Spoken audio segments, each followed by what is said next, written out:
할렐루야. 아멘. 오늘은 하나님의 음성이라고 하는 주제를 가지고 말씀을 같이 나누겠습니다. 오늘 하나님의 말씀의 제목이 뭐예요? 하나님의 음성이에요. 하나님의 음성이니까 하나님의 음성을 잘 듣고 분별해야 될 줄로 압니다.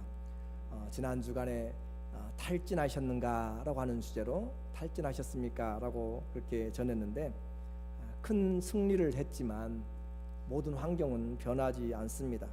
사람을 볼 때는 지쳐갑니다. 이 정도면 변할 것 같은데 전혀 변하지 않아요. 기도를 그렇게 해와도 변하지 않는 환경과 사람을 볼 때 우리는 지쳐가고 낙심이 될 때가 많이 있습니다. 그러나 그렇게 낙심될 때에도 우리 주님은 그냥 우리를 놔두지 않고 우리를 찾아오시고 어루만져 주시고 우리를 일어나도록 그렇게 해 나가시는 주님이죠. 오늘 엘리야가 그가 지쳐서 이만하면 되겠습니다. 정말 주의 선지자로 이 정도면 능력의 사역도 했고 큰 일도 했고 하나님도 나타내었으니까 그냥 비참하게 이세벨 여왕에게 죽는 것보다는 그냥 이곳에서 이만할 때 죽는 것이 좋겠습니다 라고 죽음을 자청할 때, 하나님은 천사를 보내서 물과 떡을 공급하고 그로 하여금 새로운 장소로 가게 하는 것을 우리가 보게 됩니다. 일어나라 마시라, 일어나라 마시라 라고 하는 것은 오늘 우리가 취해야 될 양식이죠.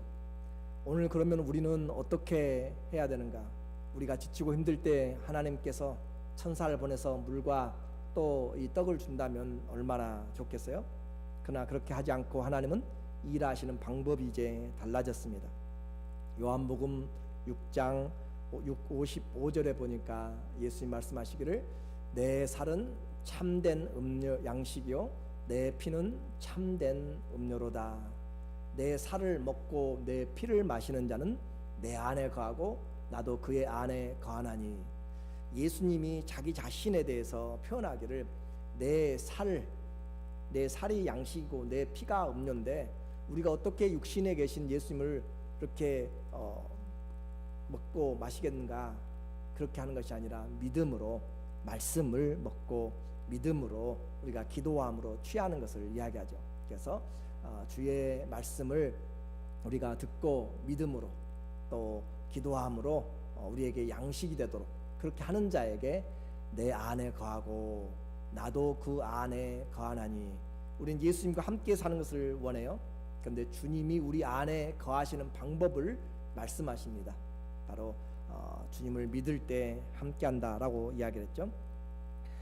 다시 우리는 삶을 살아가면서 우리의 힘과 능력이 어디서 오는지를 한번 보아야 됩니다.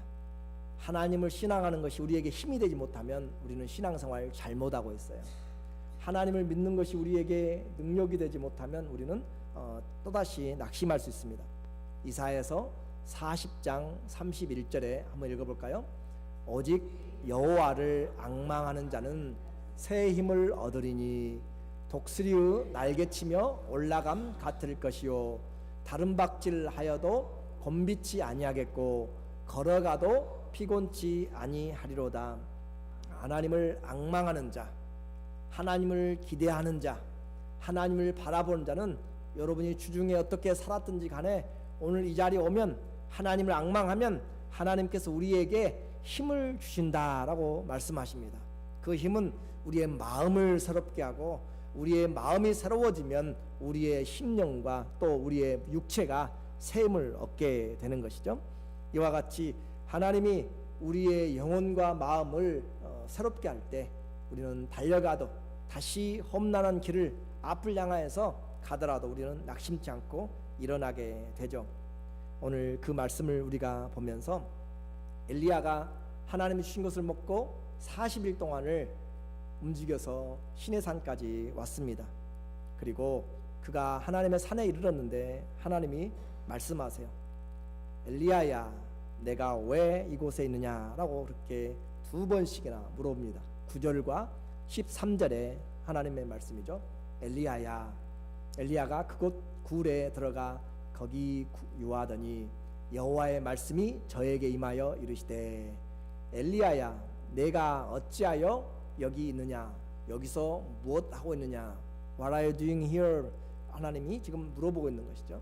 똑같은 말을 13절에 엘리야가 듣고 겉옷으로 얼굴을 가리우고 나가 굴러기에 섬에 소리가 있어 저에게 임하여 가라사대 엘리야야, 내가 어찌하여 여기 있느냐라고 이렇게 물어보고 있어요. 잘 오늘 기억하셔야 됩니다. 하나님이 네가 왜 여기 있느냐라고 물어볼 때 엘리야의 대답도 똑같이 지금 두 번을 하고 있습니다. 10절과 14절에 보니까 저가 대답하되 내가 만군의 하나님 여호와를 위하여 열심히 특별히 힘하였는데 특심하였더니 이는 이스라엘 자손이 주의 언약을 버리고 주의 단을 헐며 칼로 주의 선자들을 죽였음이오며 오직 나만 남았거늘 저희가 내 생명을 찾아 취하려 하나이다. 14절도 동일하게 토시 하나 안 틀리고 똑같습니다. 자, 오늘 우리는 이제 엘리야가 힘들고 어려워서 자살을 죽음을 잠을 청하였다가 하나님이 준 것을 먹고 하나님이 주신 하나님의 산에 이르렀어요. 주님이 묻습니다. 왜 여기 있느냐? 여기서 무엇 하고 있느냐라고 그렇게 물어볼 때 엘리야는 주님, 내가 얼마나 열심히 특별한지 아시지요? 이 백성은 주님의 언약을 버린 채 예배 처소를 부수고 주님의 예언자들을 죽였습니다. 그리고 이제 오직 나만 남았습니다.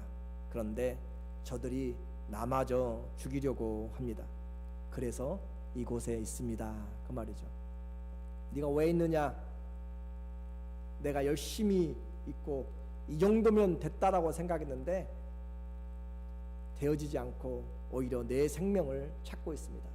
변해야 될 백성들은 변하지 않았고 변해야 될 왕은 변하지 않았고 그리고 나만 지쳐서 여기에 혼자 있고 이제는 나까지 죽이려고 하여서 이곳에 와 있습니다. 그 말이죠. 여러분에게 물을 수 있어요. 여러분이 왜 이곳에 있습니까?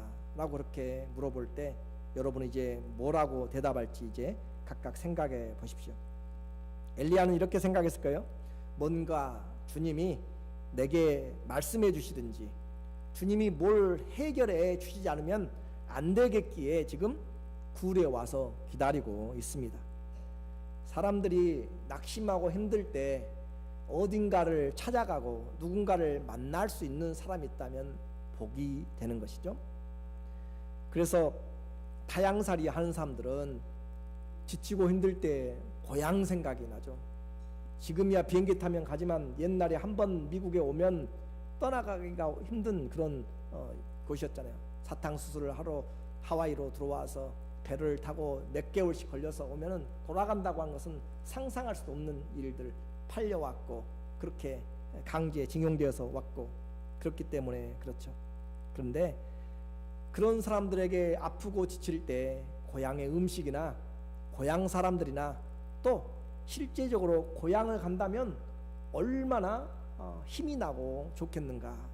고향에 앞으로 여러분이 다 한번 지금 이 자리에 계시지만 여러분이 태어나고 자란 그 고향으로 여러분이 힘들 때 간다면 고향에 가는 그곳에 벌써 흙냄새가 여러분에게 달라질 것입니다.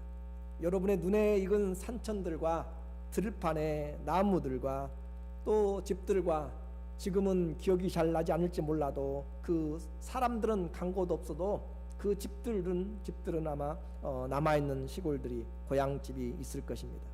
그것을 보는 것, 그 자리에 내가 발걸음이 가고 있는 것, 냄새를 맡고 눈을 떠서 보고 있는 것 자체가 고향의 하늘은 다르고요. 그 공기도 다르게 되고 그래서 안정이 되고 푸근하고 힘이 나게 됩니다. 엘리야에게는 그렇게 정말 죽음을 자청하는 그에게 제2의 고향이 있었어요. 그의 고향은 원래는 갈릴리 동편이죠. 요단강 동편의 길르앗이라고 하는 디셉 사람 엘리야입니다. 그런데 힘들고 어려울 때 자기 고향 산천으로 가서 친구들과 부모 형제들과 다른 그곳에 있지 아니하고 그는 어디로 갔는가 하면 하나님의 산, 바로 이 신의 산으로 갔다라고 하는 거죠. 믿음을 새롭게 할 장소로 생각했습니다. 은혜의 장소로 생각했습니다. 은혜 받을 것을 기대한 것이죠. 그래서 그 하나님의 산 모세가 만났고 하나님이 하늘에 계신 하나님이 땅에 내려오시는 그 첫 번째 임하셨던 땅과 하늘이 만났던 그곳으로 하나님의 산으로 발걸음을 옮긴 것이죠. 영적으로 충만되는 그런 장소입니다. 그래서 그곳에 와서 지금은 아무도 그를 도와줄 수 없습니다. 그에게 그 누구도 일깨워 줄 수 없고 일으켜 세울 수가 없어요. 우리는 때로 그런 상황에 빠집니다. 지금은 낙심하여서 누가 뭐라고 해도 귀에 들리지도 않고 음식도 안 넘어가요. 그런데 그곳에 하나님이 세워줄 것으로 생각하고 하나님이 은혜 주실 것으로 생각하고 나가는 사람은 그래도 믿음이 있는 사람입니다. 그래서 그가 굴에 가서 기다리는데 그 굴은 그냥 여기서는 케이브라고 했지만은 원래는 그 굴입니다. 더 케이브예요. 그러니까 그 굴, 혹시 모세가 하나님의 영광을 보기 위해서 들어가서 하나님이 덮었던 그 굴인지도 모르겠습니다. 그러나 여기서는 분명하게 그 굴 하면 사람들이 아는 굴입니다. 시내산의 아무 굴이 아니라 하나님이 임하였던 그 굴에 그가 들어가서 지금 하나님의 말씀을 듣고 있습니다. 엘리야의 신비한 영적 체험이 나타나고 있습니다. 11절에 보니까 11절에 여호와께서 가라사대 너는 나가서 여호와의 산내 섰으라 하시더니 여호와께서 지나가시는데 여호와의 앞에 크고 강한 바람이 산을 가르고 바위를 부수나 바람 가운데 여호와께서 계시지 아니하며 바람 후에 지진이 있으나 지진 가운데도 여호와께서 계시지 아니하며 그렇게 해서 하나님 앞에 그가 지금 서 있습니다. 그가 서 있는데 아무런 그런 하나님이 직접 나타난 것이 아니라 하나님의 영적인 체험을 지금 그가 하고 있는 것이죠. 주의 권능으로 바람이 부는데 그냥 바람이 아니라 산을 쪼개버리는 그런 바람입니다. 그리고 바위를 칼로 나누듯이 나눠버리는 그런 강력한 바람입니다. 그러나 그 바람 속에도 하나님은 계시지 않았습니다. 뿐만 아니라 서 있는 그 지체가 전부 흔들리는, 땅이 몇 초만 흔들려도 1년 같고요, 평생 같습니다. 땅이 흔들리면 여러분도 지금 연세 드셔서 또는 우리의 귀가 들리는 달팽이관이 고장나면 땅이 흔들리고 바닥이 들고 일어서고 그래서 도무지 일어날 수가 없어서 어지러운 증상들이 있을 것이에요. 근데 지진이 일어나서 발로 밟고 있는 그 현장들이 흔들리게 된다면 우리는 정말 두려울 것입니다. 그런데 그런 능력에도 하나님은 계시지 않습니다. 뿐만 아니라 불을 가지고 그 무시무시한 모든 들판들을 태우는, 숲을 태우는 그 불 속에도 하나님은 계시지 않습니다. 그리고 아무도 주의하지 않는 그 세미한, 거의 들리지 않는, 우리에게 속삭이는 거죠. 위스퍼하는 거죠. 속삭이는 그 소리 가운데 주의 말씀이 들립니다. 12절에 또 지진 후에 불이 있으나 불 가운데도 여호와께서 계시지 아니하더니, 불 후에 무엇이 있어요? 세미한 소리가 있는지라. 아주 세미해서 잘 듣지 않으면 안 되는 그런 소리가 있다라고 그렇게 이야기하는 것이 오늘 내용입니다. 엘리야는 지금 할 만큼 다 했습니다. 엘리야는 지금 말하기를 능력의 하나님을 구하고 있어요. 하나님, 제발 나에게 능력을 더하여 주세요라고 그렇게 말하고 있는데, 엘리야에게 하나님의 능력을 구하는 그에게 하나님은 지금 세미한, 거의 잘 들리지도 않을 정도로 지금 속삭이고 있는 소리로 뜻밖에 나타나고 있는 것입니다. 주님의 질문이 또다시 13절에 들리는 것이죠. 네가 엘리야의 그 세미한 소리를 들으니까 엘리야가 그 겉옷을 가지고 얼굴을 가리우고 굴에 나가 서서 섬에 소리 있어 저에게 임하여 가라 이르되, 엘리야야 내가 어찌하여 여기 있느냐, What are you doing here? 라고 다시 주님이 물어보고 있는 것입니다. 그렇게 해서 주님이 말씀하고 있는, 왜 여기 있느냐, 하나님에 대한 열심이 특별하지만 변하지 않는 사람들을 보면서 환경들을 보면서 엘리야는 낙심하였고, 그리고 하나님은 그에게 다시 사명을 15절부터 해서 주십니다. 이제 오늘 우리는 잘 들어야 돼요. 우리는 주님을 이제 어떻게 만나려고 하는가? 이 장면은 모든 사람들이 좋아합니다. 어떻게 하나님을 만나려고 하고 어떻게 하나님을 보려고 합니까? 주의 임재를 정말 세찬 바람, 들판을 갈라버리고 산을 쪼개버리는 그런 바람, 너무 좋죠. 지진이 일어나가지고 땅이 좀 한 1분만 흔들리면 완전히 다 무너질 거예요. 사람들이 측정할 수 있는 한계가 지진의 10입니다. 근데 10은 지금까지도 일어난 적이 없습니다. 지진이 5만 돼도 땅이 갈라지고 지붕이 무너지고 건물들이 부서지고 그렇죠.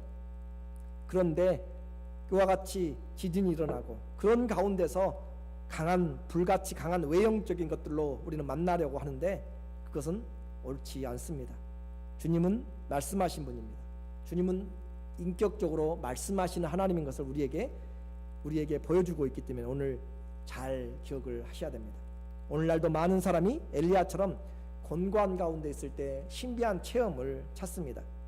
말씀을 들으려고 하기보다는 신비한 체험에 우리의 눈과 귀가 훨씬 빨리 열리기 때문에 그렇습니다. 인간의 본성이죠. 또 기적에 대한 갈급함입니다. 신비에 대한 경외감입니다. 그러나 성경을 여러분이 아셔야 되고 역사를 아셔야 됩니다. 하나님의 말씀을 통해서 우리는 이런 일들이 반복적으로 매일매일 반복되는 것이 아닙니다. 믿음이 없어서가 아니라 하나님의 일하시는 방법이 이것이 아닙니다. 이 엘리야의 상황에는 하나님의 비상사태였습니다. 여호와의 신앙이 다 죽어가고 여호와의 신앙이 없어지고 사람들을 다 죽여가며 엘리야의 말처럼 나만 하나님의 선지로 남아있습니다.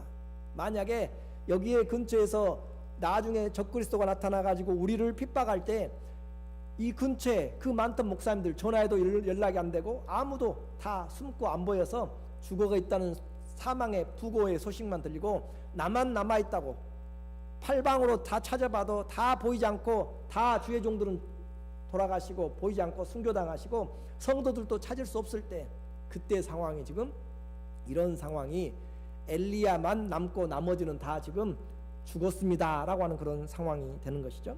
그런 비상 상황이 지금 이스라엘에 닥쳐온 것이죠.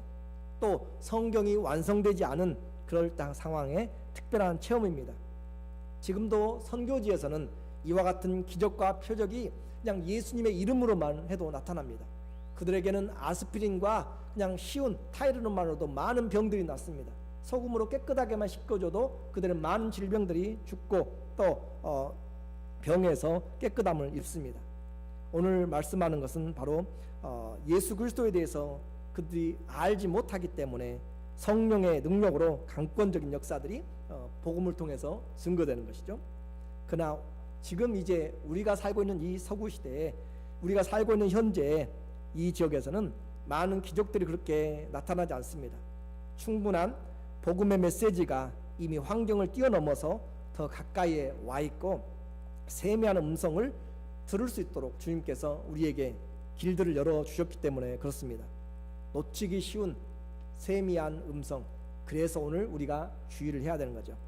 이것이 우리에게 주는 세미한 음성이고 오늘 우리와 함께 하신 하나님이 외적인 강함으로 그렇게만 구한다면 우리는 실수할 수가 있습니다. 이런 부분에 우리는 답답하죠. 왜 창조의 하나님이라고 이야기하고 왜 능력의 하나님이라고 이야기하고 그런데 오늘 우리에게 기적이 눈앞에서 보이지 않는가라고 하는 것이죠. 왜 더 이상 홍해는 갈라지지 않습니까? 왜 더 이상 베드로처럼 바다 위를 걸었다고 하는 사람들은 나타나지 않아요? 가끔 가다가 사람들이 바다 위를 걸었다라고 그렇게 하는 사람들 다 속임수죠. 수영장에 밑에다가 아크릴빵 깔아놓고 걸어가면서 사진 찍고 올리고 있는 사람들. 그렇게 왜 또 수많은 폭풍이 그렇게도 많이 있는데 조난당한 배에서 3일 동안 물고기 뱃속에 들어갔다가 살아나온 사람들은 그렇게 없냐라고 하는 것이죠. 궁금하지 않아요? 하나님이 무능했습니까? 하나님이 그 물에 빠져가는 자를 몰랐어요? 하나님 앞에 베드로처럼 기도해 본 사람이 없습니까? 그렇지 않죠. 말씀드린 것처럼 하나님의 일하시는 방법을 잘 알지 못하면 지금도 그 일 때문에 목매달고 산속에서 나무 뿌리 뽑고 있는 사람들도 많이 있습니다. 잘 기억하셔야 됩니다.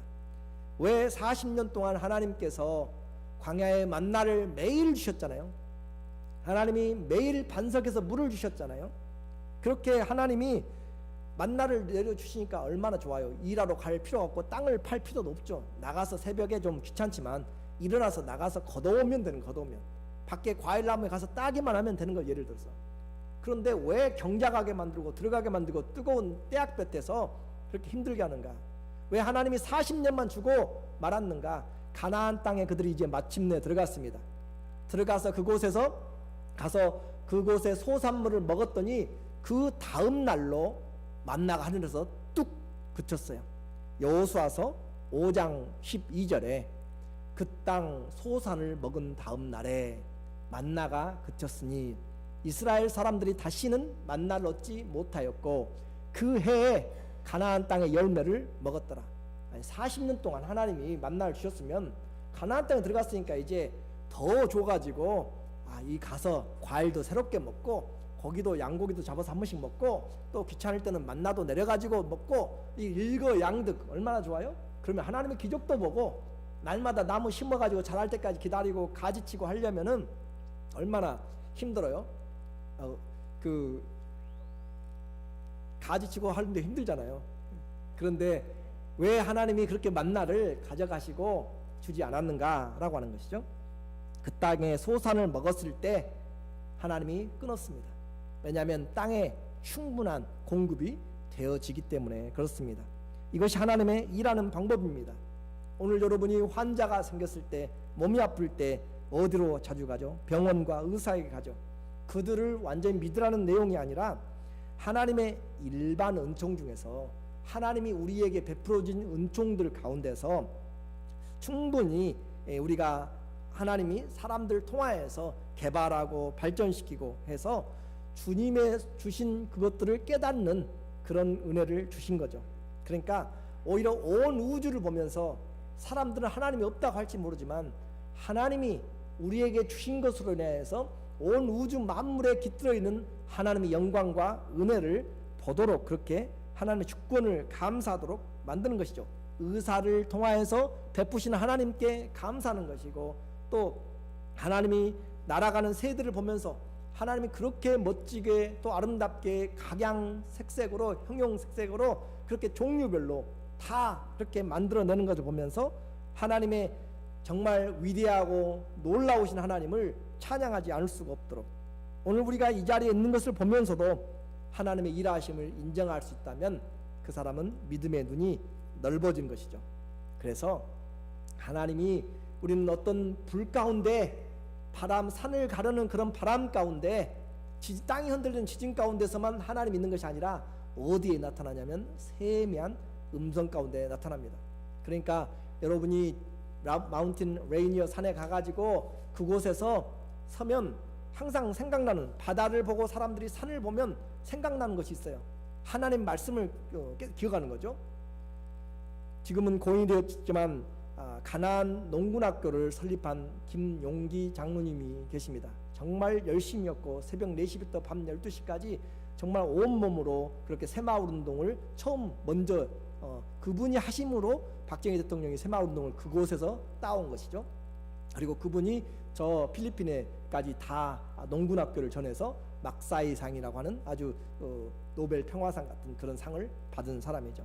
근데 그분이 젊었을 때 산에 올라가서 바다를 바라보면서 그 앞산을 보면서 3일 동안을 기도했어요.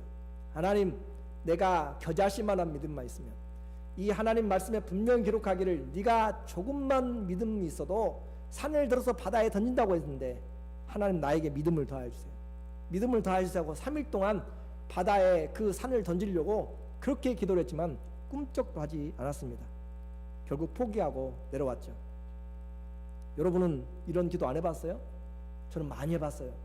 여러분 성경 생각 안 나던가요? 산을 보고 바다를 보면 그런 생각 안 나요? 그래요.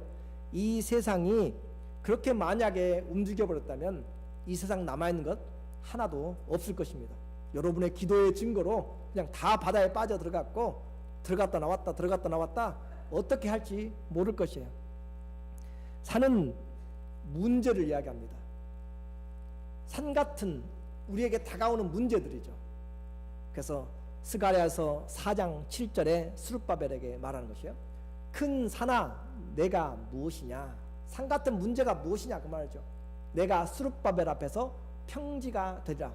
그가 머릿돌을 내어놓을 때 무리가 외치기를 은총이 그에게 있을지다 하리라 하고, 포로로 70년 동안 끌려갔다가 포로로 돌아온 사람들이 하나님의 성전을 짓는다라고 하는 것은 어마어마한 프로젝트죠. 큰 산 같은 일이죠. 어떻게 임시정부가 들어와서 나라를 세울 것인가, 예를 들어서 어마어마한 일이에요. 큰 산 같은 문제예요. 그런데 하나님이 행하시면 그 문제들이 산이 평지같이 된다. 그래서 기초돌을 넣을 때, 하나님 우리가 시작합니다. 기초돌을 넣을 때 삽을 파서 하나님 하세요, 믿음으로 합니다라고 삽을 팔 때, 기초돌을 머릿돌을 놓을 때 무리가 외치기를 은총 하나님의 은혜가 이곳에 임하도다. 하나님의 은혜로 시작되었도다. 하나님의 은혜로 마칠 것이다 라고 하는 그 은혜를 이야기하는 것이죠. 오늘 우리는 이 하나님의 말씀을 보면서 아무리 여러분이 산에 올라가서 그렇게 기도를 해도 산은 움직이지 않고 개미 새끼 한 마리도 날아가지 않을 것입니다. 그렇게 되면 안 되기 때문이죠. 또 하나님이 할 필요가 없기 때문이죠. 말씀을 이미 주셨으면 이미 모든 기적과 능력과 또 하나님의 일하심의 방법을 알려주신 것입니다. 기적은요, 믿음을 만들어내지 못합니다. 신기하죠. 정말 놀라운 일이 있죠. 그런데 그것은 믿음을 만들어내는 기능이 아니에요. 예수님이 그렇게 많은 기적을 행하였어요. 갈릴리 가셔서 가버나움아 고라시나 벳세다야 가서 그곳에서 다른 어떤 지역보다 많은 기적을 행하였는데 그곳에서는 예수님을 믿지 않았습니다. 예수님 말씀처럼 가버나움아 고라시나 벳세다야 너희가 저주를 받아서 이곳에 거할 자가 없다라고 한 것처럼 지금도 성지 순례 가면 그곳에는 다 황폐화되어 있고 돌들만, 무더기들만 쌓여있게 된 것이죠.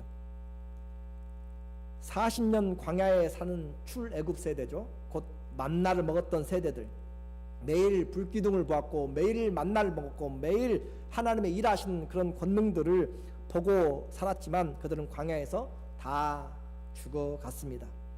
오늘 본문도요, 산과 바위를 쪼개는 바람이나 땅을 흔들고 뒤틀리는 그런 지진과 들판을 태우는 그런 불 속에서 주님은 계시지 않습니다. 그것으로 주님을 아는 것이 아니라 작게 들리는 것 같고 정말 무시되는 것 같고요, 그리고 아무도 신경 쓰지 않는 조그만한 주의 말씀에 하나님이 말씀하고 계신다라고 하는 거죠. 엘리야는 이렇게 생각했을 거예요. 그 태풍하고 비교도 안 되는 산을 쪼개고 바위를 가르는 것이기 때문에 그런 강풍을 좀 이세벨이 살고 있는 사마리아 궁전에 한번 휘몰아치면 뭐 끝장나는 거잖아요. 그 불, 하나님이 한번 불벼락을 내리시면 끝나잖아요. 그리고 하나님이 그 땅에 사마리아 성에 지진을 한번 내리면 땅이 벌어져 가지고 그냥 통째로 삼킬 수 있잖아요.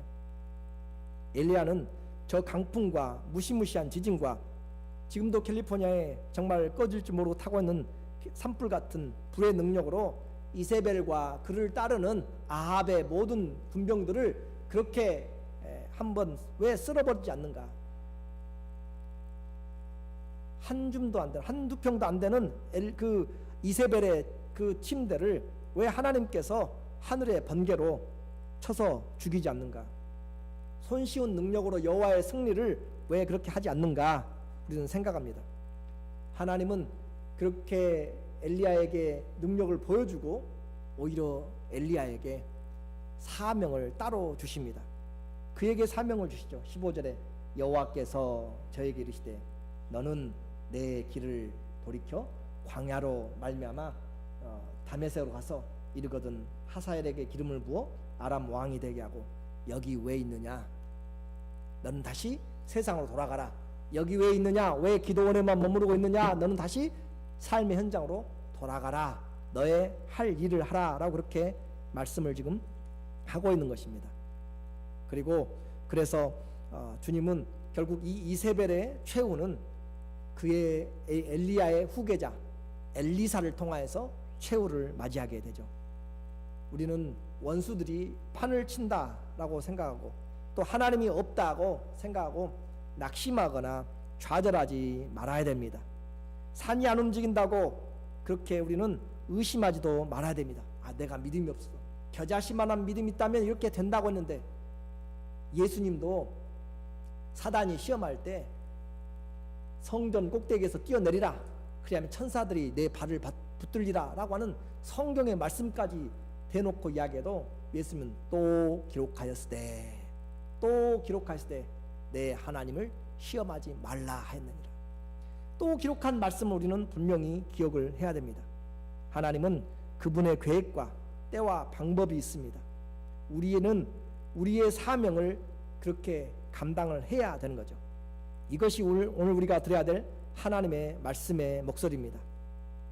베드로가 저 사람은 어떻게 되겠습니까? 라고 물어보잖아요. 네가 나를 사랑하느냐 물어보니까 나 말고요 저 사람은 어떻게 될까요?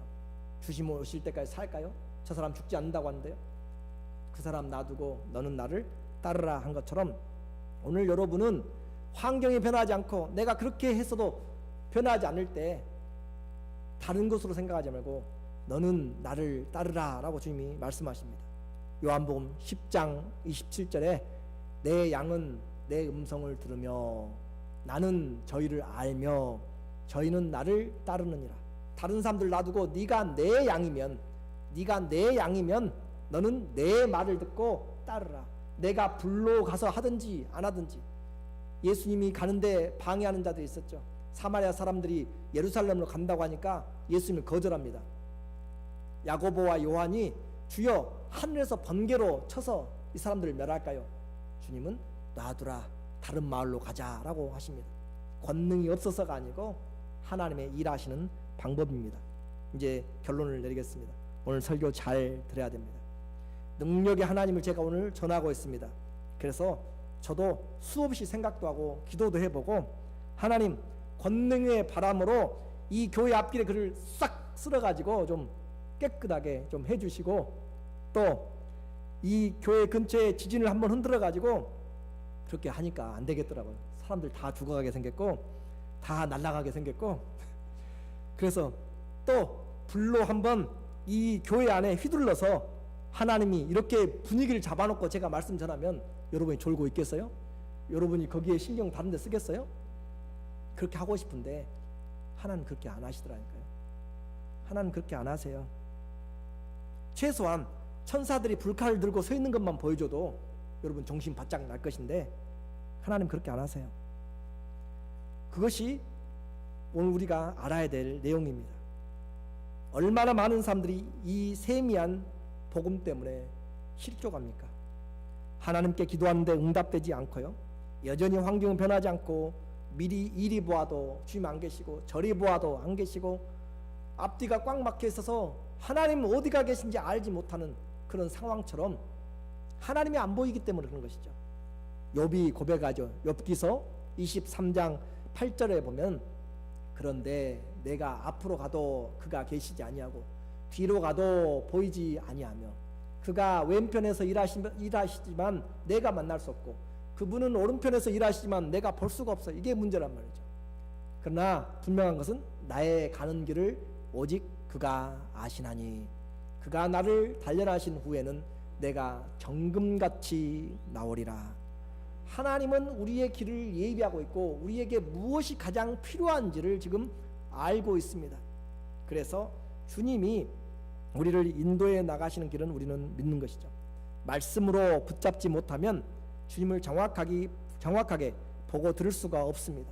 오늘 죄송하지만 여러분이 이 말씀을 잘 이해하지 못하면 또다시 많은 시간들을 허비하게 되고 하나님 앞에 이 복음의 귀중한 시간을 놓쳐버리게 됩니다. 곧 모세와 선지자들에게 말한 것을 믿지 아니하면 다른 불이 와도 지진이 나고 이곳에 그 어떤 현상이 나타나도 그때만 놀랍지 다 잊어버리고 믿지 않습니다. 누가복음 16장에서 주님이 직접 말씀하셨죠. 부자가 죽었습니다. 날마다 호화호식하면서 자색 옷을 입고 잔치하면서 살았고, 그 앞에 나사로는 거지처럼 그 빵 조각을 얻어먹으면서 부정한 음식으로 살았죠. 다 죽었습니다. 그런데 아브라함의 품에 이 나사로는 들어갔고, 이 부자는 음부에 들어갔습니다. 불꽃 중에서 고민하고 있죠. 그러면서 말합니다.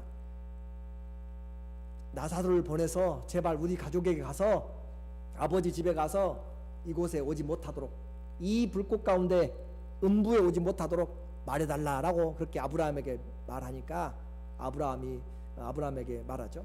그래서 아브라함이 예, 거기에는 선지자들과 모세가 있다, 그들에게 들어야 된다라고 이야기하니까 30절에 아닙니다, 그렇지 아니합니다. 아버지 아브라함이요, 만일 죽은 자에게서 저희에게서 가는 자가 있으면 회개하리이다. 그러니까 아브라함이 뭐라고 이야기하냐면, 모세와 선지자들에게 듣지 아니하면 비록 죽은 자 가운데서 살아난 자가 있을지라도 권함을 받지 아니하리라 하였다라고 이렇게 이야기하시고, 예수님이 이것을 확증하시는 것입니다. 자, 이제 여러분은 생각해보세요. 여러분에게 죽었던 부모님이 돌아와서 믿으라고 해도 믿을 것 같죠? 성경은 분명하게 이야기합니다. 비록 죽은 자 가운데서 누가 살아왔다 해도 권함을 받지 않고 회개하지 않습니다. 여러분의 마음과 여러분의 실제적인 것은 틀리다는 거죠. 기적을 보면 믿을 것 같죠? 아니에요. 세미한 음성을, 모세와 선지자들을 듣지 아니하면 구원이 없습니다. 회개는 기적을 보고 회개하는 것이 아니라 말씀을 들으면서 회개가 되는 것이에요. 하나님의 말씀을 들으면서. 오늘 이 시간도 마찬가지. 여러분에게는 세미하게 지나가 버릴 수 있어요. 무시할 수 있는 시간입니다. 졸면서도 지나갈 수 있고요, 딴 생각하도 지나갈 수 있어요. 그러나 이 말씀이 우리를 살리는 말씀이라고 주님은 우리에게 말씀을 하고 있는 것이죠. 이 말씀을 듣지 못하면, 주의 복음을 전하는 자들의 말을 듣지 못하면 하늘이 쪼개지고 땅이 꺼져도 하늘에서 불이 내려오는 능력을 행해도 믿지 않을 것입니다. 우리는 이 믿음이 어디서 오는가? 바로 하나님의 말씀을 들으면서 오는 것이죠. 로마서 10장 17절에 보면, 그러므로 믿음은 들음에서 나고 또 나며 들음은 그리스도의 말씀으로 말미암느니라 하느니라. 하나님의 말씀을 듣는 것 세미한 것 같죠. 겨자씨만하게 작게 심어진 것 같고요, 어떨 때는 보이지도 않게 누룩처럼 조그만하게 있지만 그러나 그 반죽 전체를 부풀게 만드는 누룩이라고 이야기하시고, 예수님 하나님의 말씀을 겨자씨보다도 작은, 겨자씨만한, 눈에 보이지 않는 정도로 작은, 가장 작은 씨 같지만 장성하여서 커서 많은 새들까지 품는다라고 그렇게 가지를 낸다라고 이야기합니다. 이 세미한 말씀의 사역이 하나님의 비밀이고 지혜입니다. 또한 우리에게는 시험거리죠. 의심입니다. 불만입니다. 믿음을 요구하는 것이죠. 그래서 이것 때문에 많은 사람들이 낙심하고, 또 이 세미한 음성 때문에 주님을 떠나기도 하고, 이 세미한 음성 때문에 믿는지 안 믿는지 구별이 안 가서 양발을 거치고 살아가는 자들, 그리고 이 능력으로는 따르지 않고 세미한 음성으로 복음의 미련한 방법으로 전하기 때문에 많은 사람들이 이런 하나님의 능력을 찾고 보지 못하니까 방자하고요, 또 교만하고요, 기분대로 살아갑니다. 그렇지만 천국의 씨는 작지만 분명히 커져가게 되고, 누룩처럼 보이지 않지만 전체를, 반죽을 변화시키는 결실이 있게 됩니다. 이것이 하나님의 말씀의 힘입니다. 성도들의 믿음 생활은 지혜로워야 됩니다. 무작정 금식하고 때를 쓴다고 능력을 구한다고 되는 것이 아니라 서로 한두 번은 응답하실 수 있죠. 그러나 매일매일 그렇게 하지 않습니다. 성경은 오히려 생각하면서 믿으라 라고 이야기합니다. 들의 백화파를 보면서 하나님이 얼마나 세밀하게 아름답게 먹이시고 입히시는가를 보라고 이야기합니다. 아무도 봐주지 않는 그런 날아가는 새들까지도 하나님이 날마다 울부짖는 까마귀를 위해서, 배고픈 사자들을 위해서 먹을 것을 공급하신다고 그렇게 주님 앞에 하나님의 손길을 세밀하게 보라고 이야기합니다. 우리의 마음이 세상에 취하게 되고 강한 것만 바라보게 되면 주의 음성이 들리지 않습니다. 세밀하게 마음을 집중할 때, 오늘도 기도할 때, 오늘도 주의 마음과 말씀이 우리에게 전달되고 있는 것입니다. 주님의 소리가 외적으로 변하는 것, 또 기도에도 변하지 않는 것, 그런 것들로 우리가 살지 말고 내 안에서 내게 말씀하시는 그 하나님을 집중하고 주의 말씀을 내가 들으려고 마음을 쏟을 때 그 말씀이 우리를 일으켜 세우고 그 말씀이 우리를 힘있게 하며 그 말씀이 우리에게 삶의 능력이 되는 줄을 믿으시기를 예수님의 이름으로 축원합니다. 아멘. 기도하겠습니다. 하나님 아버지, 오늘도 주님은